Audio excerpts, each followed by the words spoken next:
Gadis itu menyalakan sebatang korek api dan melemparkannya ke tanah. Jubah putihnya seketika berubah menjadi abu, memperlihatkan gaun merah di dalamnya. Dengan cara itu, gadis tersebut menarik perhatian semua fotografer. Gadis itu terlahir dengan rambut hitam dan putih. Saat tiba usia sekolah, ibunya memintanya memakai topi, tetapi ia menolak. Gadis itu melangkah di lorong sekolah dengan percaya diri. Ia mengulurkan tangan untuk berkenalan dengan teman sekelasnya, tetapi dua anak laki-laki merasa jijik melihat rambutnya. Mereka bahkan meludahkan permen karet ke wajahnya. Gadis itu marah dan memberi pelajaran kepada anak itu. Untuk membalas dendam kepada gadis aneh itu, teman-temannya bahkan melemparkannya ke dalam tong sampah. Namun, gadis itu tidak mau menyerah. Ia membalas anak laki-laki itu dengan sengit. Kepala sekolah memanggil gadis itu ke ruangannya berulang kali. Ia terus memberinya poin pelanggaran. Akhirnya, kepala sekolah tidak tahan lagi. Ia memanggil ibu gadis itu dan ingin mengeluarkannya dari sekolah. Demi melanjutkan pendidikan anaknya, sang ibu harus mengemudi untuk meminta bantuan teman. Ia menyuruh gadis itu menunggu di mobil, tetapi gadis itu diam-diam masuk ke dalam gedung. Ia tertarik oleh pertunjukan busana, tetapi kepala pelayan segera menemukannya. Mereka melepaskan 3 anjing Dalmatian. Untungnya, gadis itu berhasil lolos dari serangan dengan berayun di ayunan. Lalu ia berlari keluar dengan panik. 3 anjing itu mengejarnya. Atas perintah Barones, anjing-anjing buas itu menyerang ibu gadis tersebut. Sang ibu terjatuh dari tebing.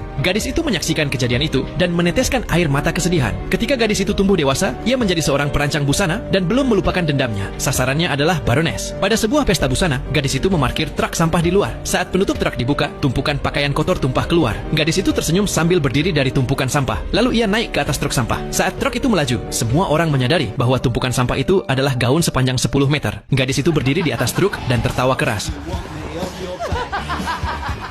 Barones hanya bisa tertawa canggung. Setelah kembali, Barones sangat marah. Ia mulai memperhatikan perancang muda itu. Pada malam hari, gadis itu membeli sekotak manik emas. Ia menghabiskan malam untuk menjahit semuanya, membuatnya menjadi gaun emas. Semua orang tampak kagum. Setelah melihatnya, Barones memerintahkan anak buahnya untuk merebut gaun itu dan menyimpannya di dalam brankas. Berusaha mengklaim gaun itu sebagai miliknya, Barones dengan sengaja mengawasi gadis itu dan mengambil gambar rancangan busananya. Namun, itu adalah bagian dari rencana gadis tersebut. Saat pertunjukan busana berikutnya dimulai, Barones membuka brankasnya. Ratusan serangga terbang keluar. Semua orang panik. Semua gaun berharga milik Barones hancur. Ternyata, manik emas itu sebenarnya adalah telur ngengat. Gadis itu berhasil menuntaskan dendamnya. Sekarang pertanyaannya, apa yang akan kamu lakukan jika bertemu orang seperti Barones?